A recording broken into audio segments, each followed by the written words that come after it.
Olá, amigos do Viva, boa noite. Hoje nós temos aqui um programa com um tema bastante diferenciado, né, das nossas pautas, e espero que você vá se acostumando, porque a gente vai trazer uma variedade muito grande dentro do Viva. A gente está se preparando aí para lançar uma grade de programação muito interessante para você. A pergunta é: você acredita em disco voador? Emita a sua opinião, chame seus amigos, compartilhe aí para que eles possam participar também.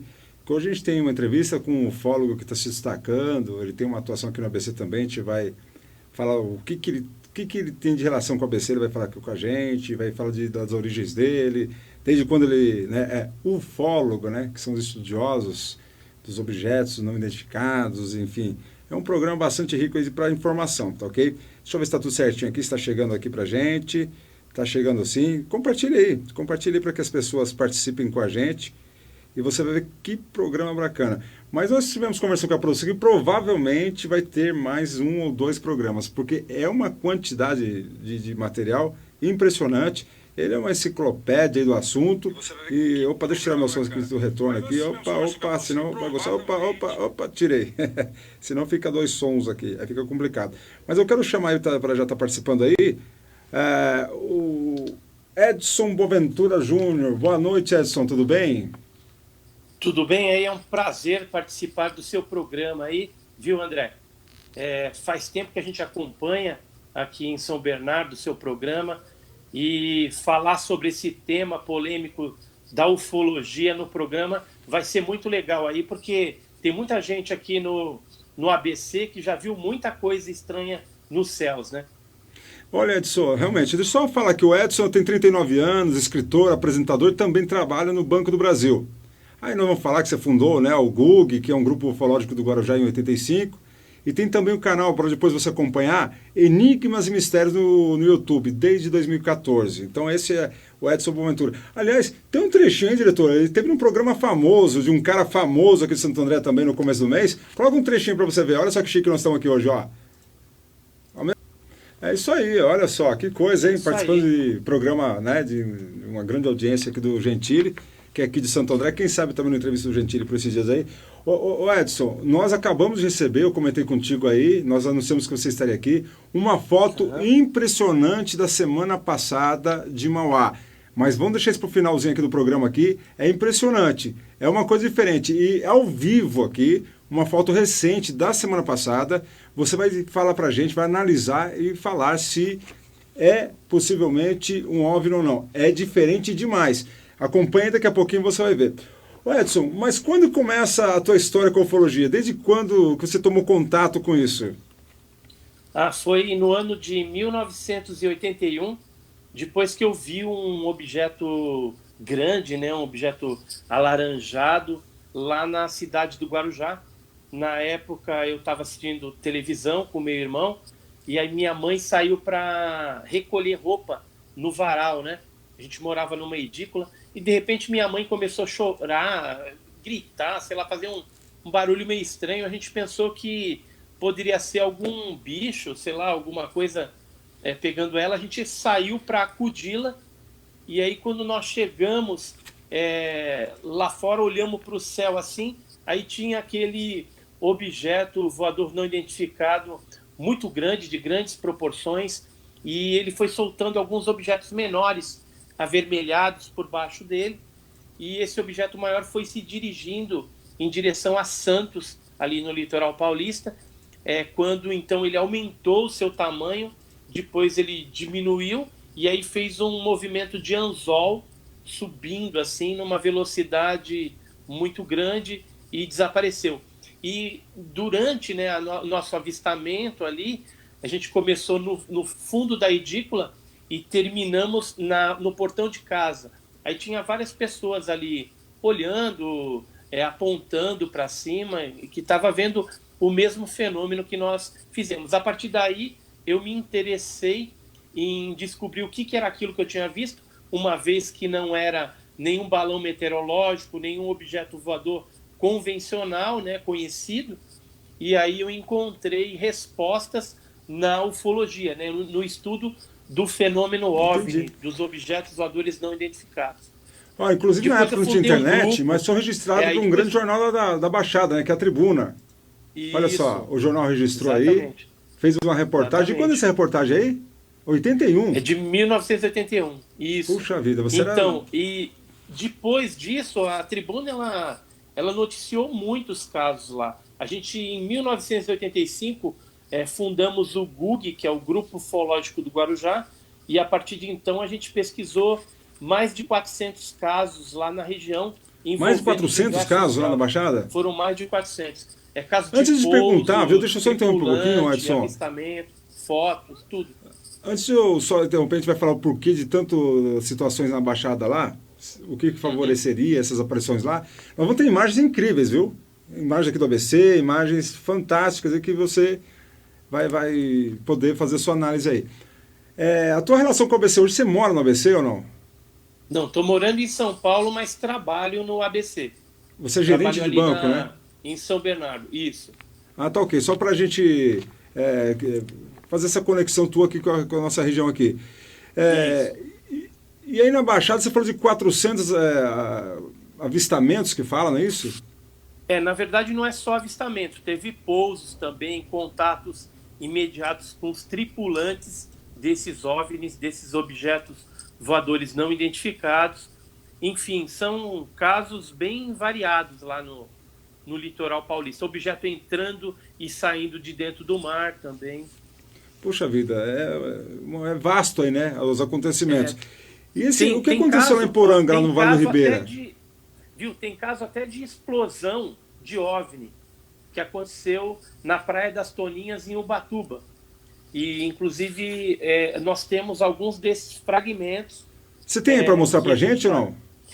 Então eu não separei, mas eu acredito que numa revista que nós somos coeditores tem uma foto. Deixa eu aqui, ó. Aqui tem a foto dos fragmentos. Certo. No próximo programa, que a gente vai ter que fazer em dois, é tanto material, que eu falei que com a produção nós Uhum. vamos ter que fazer.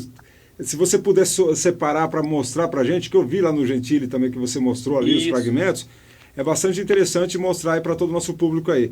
Ô Edson, e lá no Vale do Ribeira, você falou da explosão que tem no Praia de Toninhas, que é importante, vocês têm os fragmentos Isso. que vocês, né? Enfim, e em Poranga, o que aconteceu lá? Que é Vale do Ribeira, que E, também é segmento do então, litoral em ali. Iporanga existe uma área de incidência ufológica muito grande. Nós conseguimos registrar casos que aconteceram lá em 1941 para cá. Mais especificamente de 1989 em diante, a gente começou a realizar vigílias na região e nós chegamos a fotografar, filmar esse fenômeno. Inclusive, eu escrevi esse livro aqui, Alienígenas no Passado do Brasil, e tem, inclusive, um caso de 1941 e tem as fotos que foram tiradas lá, vocês estão vendo aí, são objetos luminosos que aparecem nessa região e essas bolas de luz, por vezes, elas acabam entrando e saindo de dentro de cavernas. Então, a gente acredita que talvez esse fenômeno ele esteja relacionado com os minerais que tem lá na região.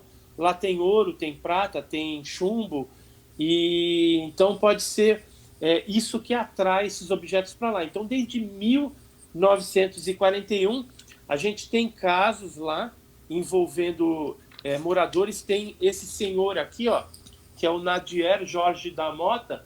Ele foi curado de uma leucemia, né, depois de ter tido um contato direto com essas criaturas aí.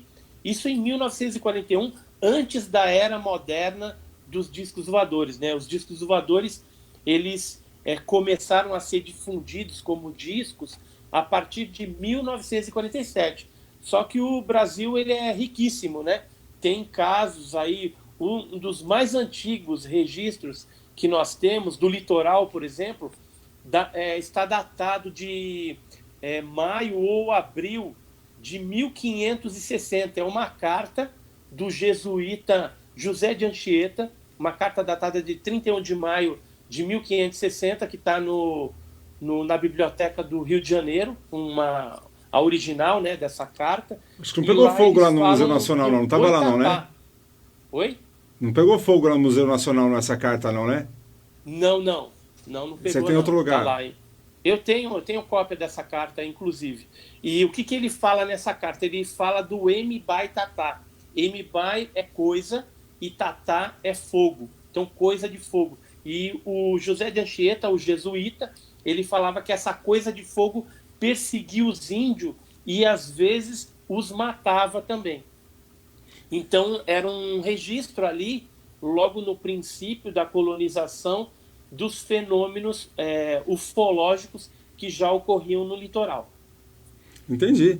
Aqui nós mostramos já, né, do Vale do Ribeira aí também. Você explicou, né? Olha, eu coloco um pouquinho mais a imagem aí para o pessoal ver. Esse aí é um objeto grande que apareceu, ele tinha quilômetros e apareceu bem no fundo do vale, lá em Iporanga. Mas tem alguns outros objetos menores. Teve uma ocasião que a gente estava num grupo de 15 pessoas, nós vimos 6 objetos um pouco menores fazendo evoluções ali sobre o vale, e 3 fotógrafos diferentes fizeram os registros desse impressionante fenômeno lá na região. Então a região ali é riquíssima. Uhum. Eu, particularmente, se perguntarem assim, André, você acredita em OVNIs e tudo mais, eu tenho a seguinte definição. Isso há muito tempo, quando eu parei para pensar nesse assunto, eu pensava da seguinte maneira. A Terra é praticamente insignificante na nossa galáxia. É uma poeirinha. Certo. Né? E já se descobriu, né, cientificamente, milhões de galáxias. Então, como eu sou da minha profissão de fé, eu acredito em Deus, eu ficava imaginando assim, desde bem jovem, você viu, Edson? Deus é tão poderoso que ele não precisava criar um universo tão enorme em função de uma poeirinha que é a Terra. Então, eu concluí o seguinte, existem outros lugares habitados. Eu tinha que ter essa conclusão, porque se Deus, com todo o poder, ele podia só fazer só a nossa galáxia aqui, só o nosso sistema solar, já se manteria ali. Né? Então, por essa linha de raciocínio, se alguém me pergunta, André, você acredita? Eu acredito que possa ter sim. Eu sempre tive essa visão aí. Agora, eu vou te fazer uma pergunta. Pensa só, a gente limitar o poder de Deus, assim, o não acreditar que possa haver vida em outras partes do universo que foi criado por Deus é limitar o poder criativo de Deus. Né? E é muita ignorância você imaginar que você está sozinho nesse universo. Né? Existem, por exemplo, planetas, sóis, que a gente não enxerga através do olho humano. O Hubble, por exemplo, quando ele foi para o espaço, ele fotografou muitas coisas que o homem sequer imaginava. Então Deus não fez só as estrelas para que o ser humano, que é uma poeirinha, fica contemplando aí e não tem nada lá. Já foi descoberto pela astronomia que existem vida bacteriana, outros tipos de vida. E certamente isso eu tenho uma convicção certa que o fenômeno ele é real, que ele existe, que nós estamos sendo visitados e dentro desses objetos, por vezes, vêm tripulantes humanoides aí, de outros formatos também, mas num percentual pequeno, e isso comprova que Deus não colocou vida só aqui. Tá. Todos nós somos aí eu vou te formular uma pergunta em cima dessa Deus. linha de raciocínio aí. Eu acho assim que Deus não faria um universo tão gigantesco e tudo mais e tal, em função só da Terra. Ele podia só fazer o sistema solar, porque ele tem poder para isso. Essa é a minha opinião. Todo o poder está nas mãos dele. Agora, Edson, por que a gente não tem uma coisa muito bem definida? Porque eu sou daquele também, é o seguinte, se eu ver uma coisa estranha, eu sou da pessoa que nós estávamos em piquete um tempo atrás na casa de uns amigos aí, parentes aí, escutando barulho na mata lá. O pessoal todo... Eu não, vou lá, entro na mata, eu quero ver o que está lá. Eu sou assim. Então, eu gostaria de ver aí, de repente, fazer uma live, lá eu gosto de fazer live, e falar assim, vem cá, fala comigo. Tem objetos que foram fotografados que são bem nítidos. Onde que é esse objeto aí? Esse aqui foi em São Bernardo. São Bernardo. Então vamos antecipar um pouquinho aqui, diretora? Nós temos essa imagem. Tem um outro que foi em Santo André também, entendeu? E é um objeto nós temos aí, coloca Santo André, ó. Ela vai colocar na imagem aqui, olha só. Tá, coloca esse aí foi no Pedroso, não é isso? Por um policial. Esse daí foram 4 policiais do 10º Batalhão lá de Santo André que no dia 25 de agosto de 1977 eles foram fazer umas apreensões de carro que faziam umas desovas lá no Pedroso, e aí acabaram topando com esse objeto que fazia um barulho meio diferente e chamou a atenção deles. Eles estavam com a máquina fotográfica para tirar foto dos carros, né, que eventualmente encontrasse ali ou qualquer outra coisa, mas aí quando viram esses objetos, o Luiz Fernandes, ele chegou, que era um dos militares da PM, tirou duas fotografias. Uma é essa que você colocou aí, a outra, ela está bem deteriorada, a gente conseguiu com ele uma cópia, né, mas está bem deteriorada, e a gente foi atrás da Polícia Militar também para tentar conseguir esses registros. Tinha um telex também que falava a respeito do assunto, mas tudo que diz respeito a OVNI desaparece dentro dos órgãos policiais, e por militares. que você acha isso acontece? O acobertamento, né, que existe... Coloca na tela outra vez aí a foto. Desde 1947... Não, a gente vai colocar por aqui, Edson. A gente vai colocar essa que está mais nítida aqui para o pessoal, olha só. Está mais nítida. Então, essa aí está bem nítida. Essa daí eu consegui uma ampliação, né, e a cópia de uma foto de primeira geração, mas foi muito difícil conseguir esse registro, porque geralmente eles confiscam esse material mais consistente e desaparece. Mas eu entrevistei o próprio militar, o PM, que tirou essa fotografia. Ele me fez um desenho também.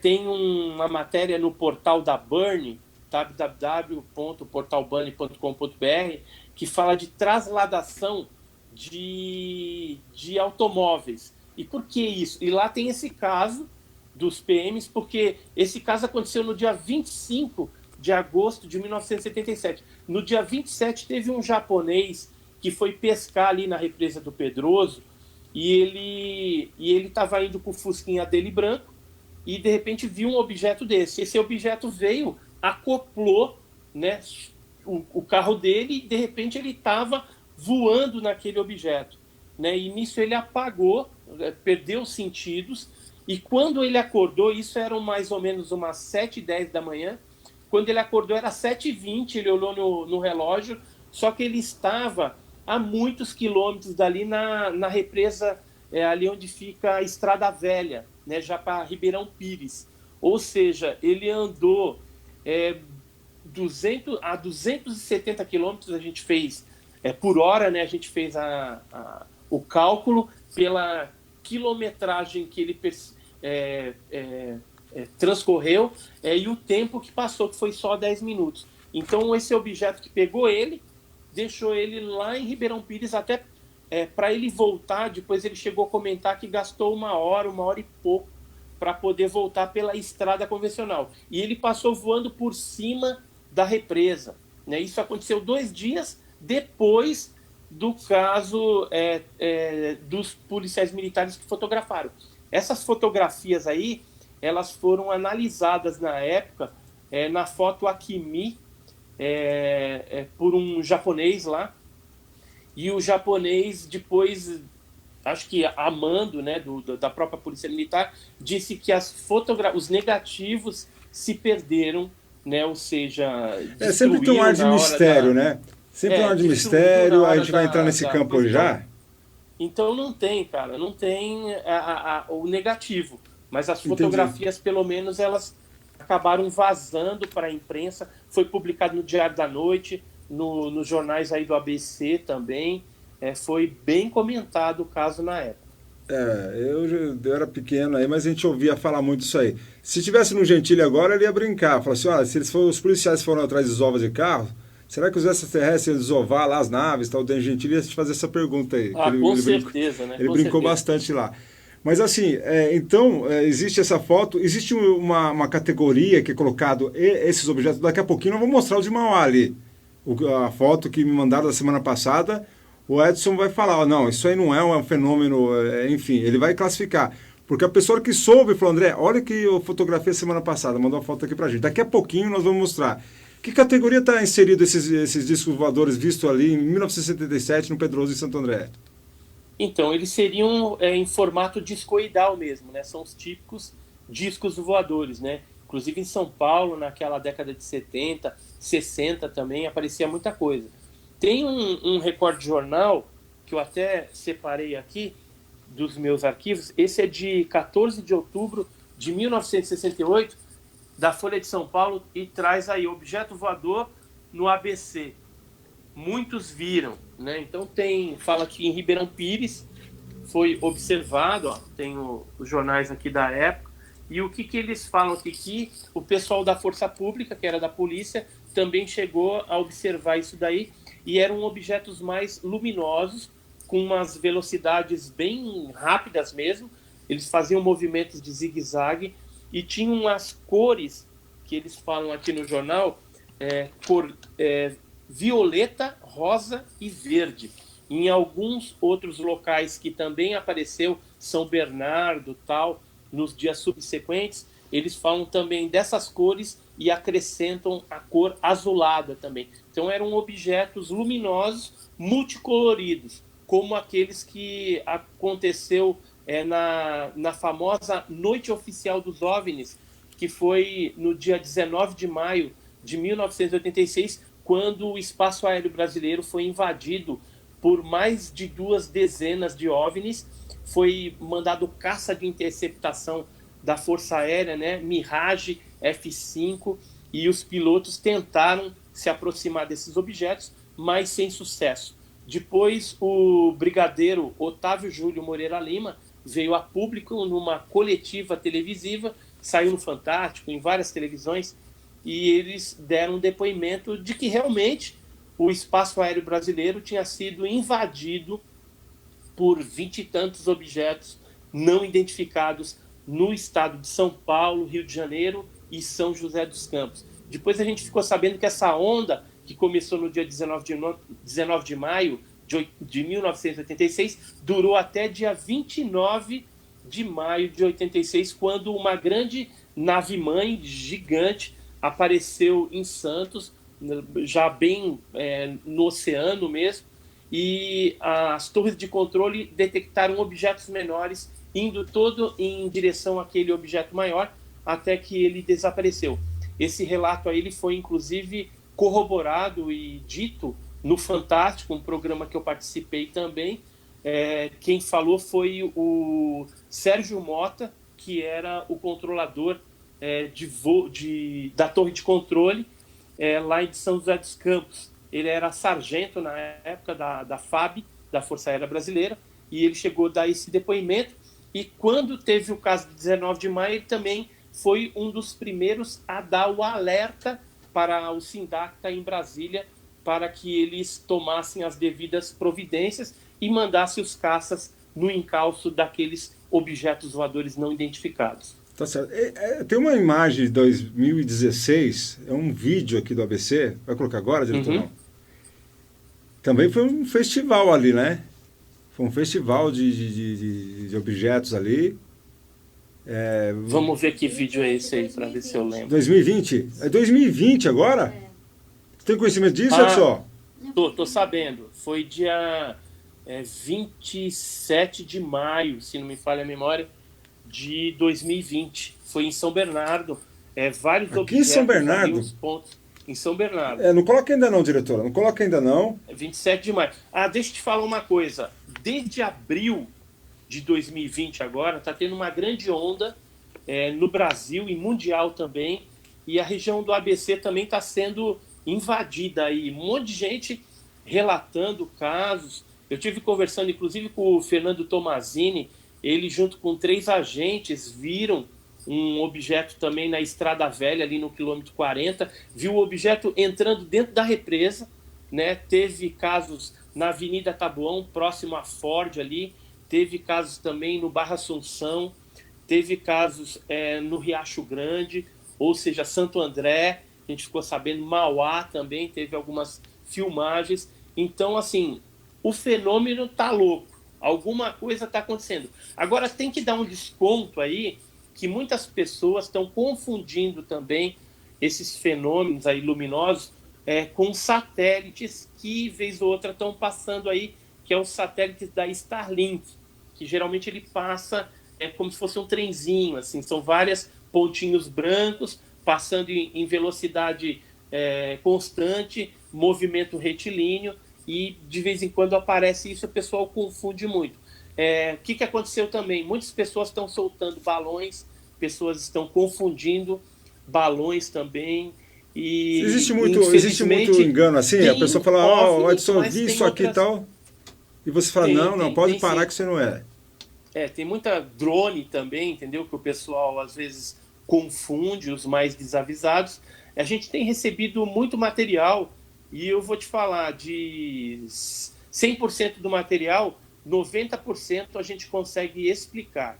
10% a gente fica na dúvida o que poderia ser, né? E aí fica ali como classificado como fenômeno OVNI. Mas a maioria das coisas aí é satélite, balão, saco de lixo voando, drones, aviões mesmo, que às vezes o pessoal não está muito acostumado. Então, e esse de 2020 agora, você já analisou essas imagens? Vocês analisaram já essa imagem? Então, eu recebi essas imagens aí, realmente algo estranho, mas a gente pode estar relacionado com OVNI, mas também pode estar relacionado com, de repente, balões de festa que eventualmente soltaram aí, são imagens diurnas, né? A gente não fica entre esses dois pontos. Uma coisa que a gente descartou já de cara é que satélite não é, porque muita gente, como você falou, é o Starlink, não tem nada a ver. Essas imagens de São Bernardo não tem nada a ver com o Starlink. Então pode ser o OVNI realmente, e eu estou propenso até a acreditar que possa ser OVNI, porque em outras partes do mundo foram filmados formações com vários OVNIs, 20 e tantos objetos de uma vez só, 30. Então tá um festival do absurdo, os OVNIs, nesses últimos meses aí de abril, maio e agora começando junho, né? Que a gente já teve também algumas informações de casos que estão acontecendo por aí. Tá, então assim, nós vamos colocar essas imagens desse ano aqui de São Bernardo do Campo, tem a imagem de Mauá da semana passada, que nem o Edson viu ainda, ele vai analisar aí, vai falar assim, olha, é possível? Não, não é possível. Realmente é uma foto que causa impacto aí. Antes das imagens, para o próximo programa, Edson, a gente podia falar de pessoas abduzidas, se você conversou com alguém, se conheceu pessoalmente alguém que foi abduzido, se acontece mesmo isso aí. E também o que acontece nos contatos aí das pessoas que relataram isso aí. Se é bom, se é ruim, se é do bem, se é do mal. Eu se encontrar, vou trocar uma ideia, vou fazer uma live, falar assim, vem cá, porque eu vou ficar famoso, né? Imagina só. Eu vou ficar famoso, vamos participar de uma live no vivo aí. Só que antes de você mostrar isso, essa foto aqui, que eu bati em São Bernardo do Campo, isso aqui foi no dia 2 de setembro de 2016. É uma foto que já foi analisada, foi dado como autêntica. E o que aconteceu? Oi? Vamos colocar aqui essa foto aqui, ó. Ela tem a menor, um minutinho só. Essa foto isso. Aí que você tirou. Aí quando aproxima, aproxima aí pra gente. Faz a aproximação, diretora. Isso, aí vira esse objeto aí. A foto original, essa daqui, tem alguns pontos de referência. Tem pontos de referência aqui. E o objeto mesmo, ele está aqui em cima, né? Um pontinho, que é esse que você ampliou, né? Que está aparecendo aí esse objeto voador não identificado. Então, como é que foi isso? Na época eu tinha um iPhone 5 e eu saí para o almoço lá do banco. Na volta do almoço, eu fui cruzar a Avenida São Paulo, tem um canteiro ali, eu fui passar pelo canteiro, tem o Parque Lazuri também. E aí eu estava olhando o Parque Lazuri e de repente um brilho no céu me chamou a atenção. Aí eu olhei para cima da direção de Santo André ali, vi esse objeto que estava indo para lá, depois ele deu uma voltada e aí depois ele fez um movimento de L, né? Ele andou para cá e depois subiu em alta velocidade. Deu tempo de eu pegar o iPhone, tirar uma foto. Quando eu fui puxar o iPhone para ampliar a imagem, para tirar a segunda foto, não deu tempo, né? Já tinha o objeto já tinha desaparecido nos ares. E aí o que aconteceu? depois que eu divulguei isso, que foi analisado, foi dado como autêntico, apareceram muitas pessoas de São Bernardo, de Santo André, de várias áreas, São Caetano, que viram o mesmo objeto. Riacho Grande também viram o mesmo objeto no mesmo dia que eu fotografei, em dias anteriores e dias posteriores. Aí a Força Aérea Brasileira veio atrás de mim, pediu a fotografia, eu encaminhei a fotografia, encaminhei todos os depoimentos das testemunhas que nós coletamos na época, e nós fizemos uma ampla matéria no Portal Banner, www.portalbanner.com.br. Lá tem uma matéria sobre essa fotografia de São Bernardo do Campo, que é uma das melhores fotos que já foi tirada aqui na região do ABC. Tá certo. Até ainda fazendo referência ao Andrêncio Gentili lá, se ele estivesse aqui, ele ia falar também que um OVNI desse andando em alta velocidade em São Bernardo, com o radar que tem lá, vai tomar uma multa lá. Mas deixa eu te perguntar uma coisa importante aqui. Nós vamos colocar a imagem aí. Então, todas as perguntas são importantes para a gente ter esse esclarecimento aí. Antes de falar isso aí, você tem 3 livros inscritos, né, Edson? Eu tenho 2 livros. Tenho esse aqui. 3 aqui? Eu escrevi rápido. Ah, são 2 livros.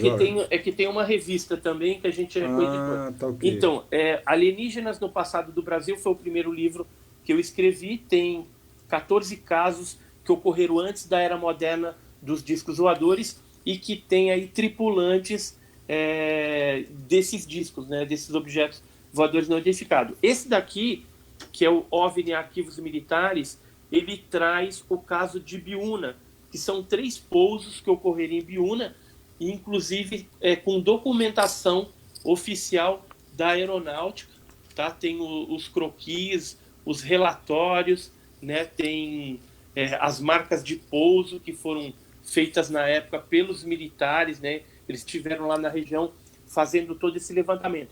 Porque a Força Aérea Militar, nessa época, ela tinha um grupo de pesquisadores do 4º Comar, 4º Comando Aéreo, que era chefiada pelo Major Gilberto Zani de Mello. Administrativamente, eles tinham o Brigadeiro José Vaz, ou Brigadeiro Vaz, que cuidava de toda essa parte administrativa, e eles pesquisaram centenas de casos no Brasil todo, e inclusive casos no ABC, casos em São Paulo, Minas, Rio de Janeiro, Recife, vários lugares, litoral paulista, e esse caso de Ibiúna envolveu 3 pousos e avistamento também de um ser que foi visto por um japonês chamado Nobutoshi Kaneko e a sua esposa chamada Kyoko Kaneko. Eles chegaram a observar, inclusive, o objeto e os seres que estavam dentro do objeto. Que ano que foi isso, com Edson? binóculos.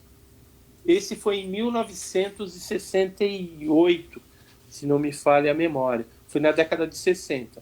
E o Comando Aéreo, a Aeronáutica do Brasil, tem um departamento que estuda isso, esses fenômenos aí, essas situações de OVNIs? Atualmente? É. Atualmente eles centralizam, qualquer comando ele pode investigar alguma coisa.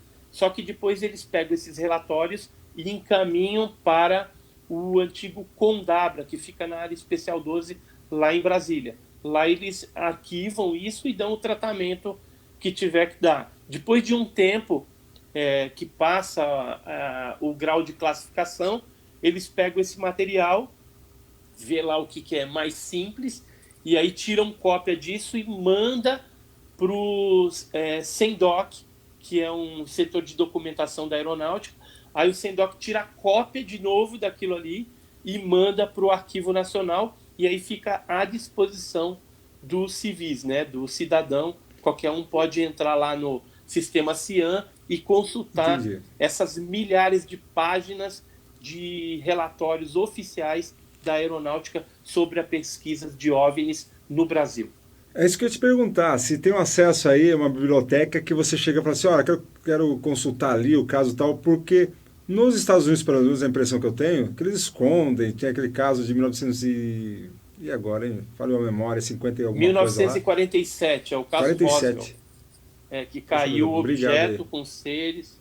É o Então, aí eles caso clássico. esconderam as sete chaves. Tal. Por que você acha que se esconde essas informações aí? Por que já não chega e escancara para a sociedade? Você acha que geraria um pânico, um medo do Na desconhecido? verdade, é uma combinação de coisas. Por que os militares escondem?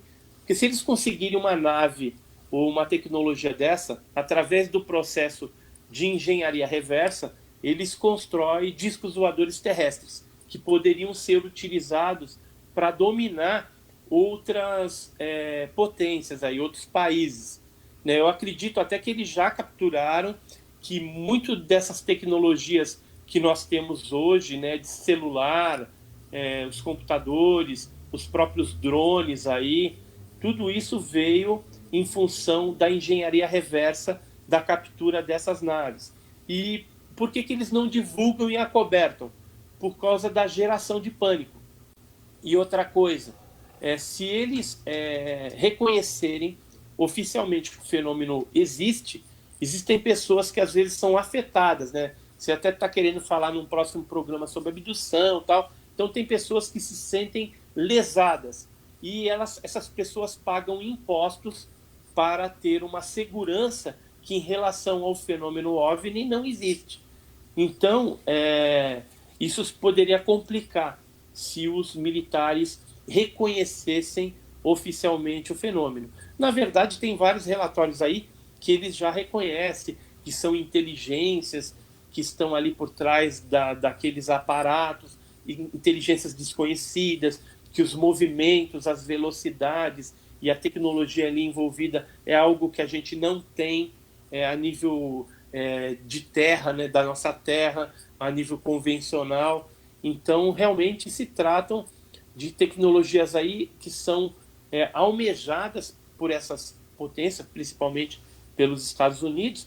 E, por exemplo, só para você ter uma ideia, quando ocorreu o caso Varginha, né, que eu fui um dos investigadores também, caiu aquela nave, os seres, e os americanos vieram aqui rapidinho e pegaram, né, a nave, levaram lá para os Estados Unidos, mais duas criaturas, e em Eles troca pegaram uma nós nave? Peraí, recebemos. peraí um minutinho só, Edson. Eu acompanho o caso de Varginha lá, que há o relato das pessoas, alguém também fez um retrato falado, né? Não sei se foi alguém da polícia lá, tal, tal. Mas os americanos pegaram a nave em Varginha e os seres levaram embora? Sim, Tem sim, registro disso? pegaram Alguém filmando?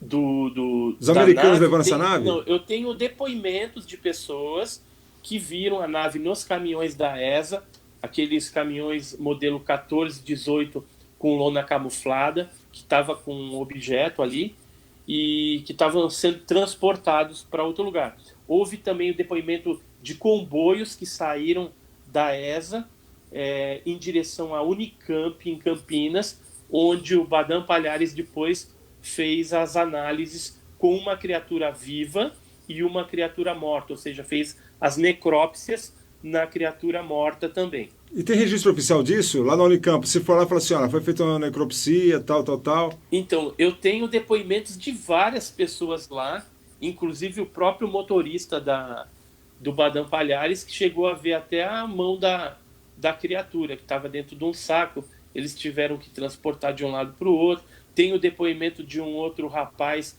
que viu essa criatura dentro de um terrário lá na Unicamp. E existem alguns lugares lá que chama patologia avançada, que é onde eram levadas todas essas coisas bizarras. Por exemplo, tem um outro caso que eu pesquisei em Pedro de Toledo que envolveu a morte de um capataz de fazenda e morte em condições estranhas e que o corpo dele foi levado para a Unicamp também. Então, quem trabalha lá na Unicamp, nessa parte um pouco mais avançada, sabe do que eu estou falando.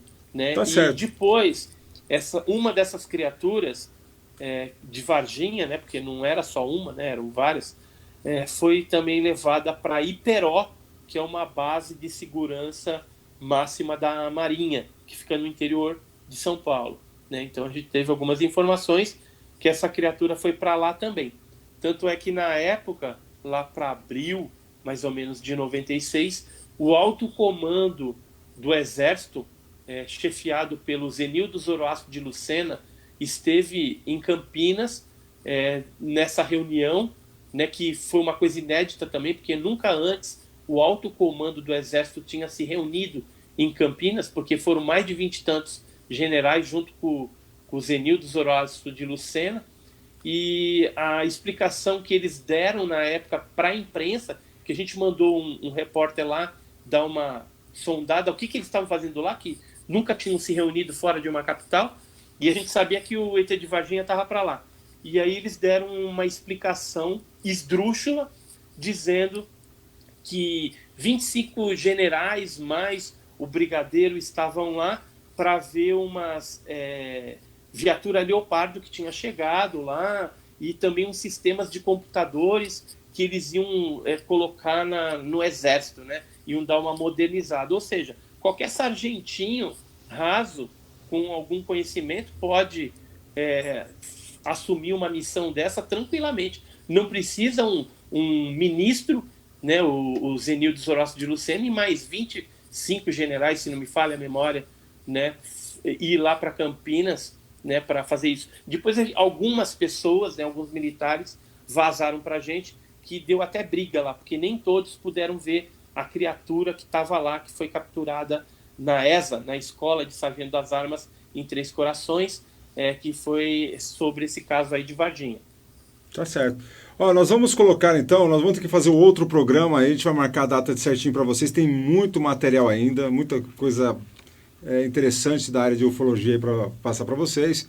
Falar aí, vamos tentar achar alguém que tenha, quem sabe, que tenha sido abduzido aí. Aí conta o relato. Tem as folhas aqui chamuscadas, né, do objeto que jogou um foco de luz em cima de uma árvore lá em Santo André, no dia 11 de maio de 2002. E aí o que aconteceu? Essas folhas ficaram, torraram, né? Dá para ver aí? Dá mais ou menos, deixa, né? Mas pode mostrar agora lá. Ó, deixa por uma outra... Então, não, pode mostrar, agora já caso, mostrou. Que é bem interessante. Essa coisa é bem interessante, mas a gente pode falar desse caso. Depois foi um funcionário lá da BB Tour, que inclusive nos deu o relato. Nossa, tem um monte de caso que aconteceu aqui no ABC, entendeu? Que é muito interessante. Nós vamos levantar vários casos do ABC, depoimentos de pessoas, nós vamos buscar isso aí. Talvez eu gravar um vídeo, a pessoa manda um vídeo e fazer o relato também. Lógico, mas continuando vamos ver com você. As imagens aí? Isso que eu ia falar. Não, primeiro vamos ver Mauá. Vamos lá. Tem as outras imagens. Vamos ver Mauá, que você acabou de chegar. Qual que é o nome do seguidor que mandou, diretora? Mauro. O Mauro de Mauá mandou.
Voltamos com o áudio aí? Voltamos, né? Estamos com um probleminha de iluminação, um pouquinho aí, deu um probleminha técnico aqui no estúdio. A gente vai ajustar isso aí. Acho que caiu aí a nossa conexão, mas a semana que vem volta, hein? Espero que não tenha sido abduzido. Espero que não tenha sido abduzido. Coloca as imagens agora que nós prometemos, nós temos mais coisas do ABC, mas hoje a gente vai colocar essas imagens aqui. E a semana que vem nós voltamos com Edson Boaventura, um dos maiores ufólogos do Brasil, hein? Coloca, diretor, as imagens, nós já encerramos nosso programa por aqui, ó. Tá parecendo um bocado de drone. Segura ali, mãe, eu vou dar um zoom ali. Foi do nada, saiu do nada, mulher. Eu tava olhando pra todo lado. Tá parecendo um monte de luz, ó. de avião, menino. Um monte de luz. Não é avião não, tá muito pequeno. Tem um monte de luz, cara. Que merda é essa, doido? Tá indo aleatório, né? Ou não pode Rapaz, ser- é um bocado de drone ali, né não, cara?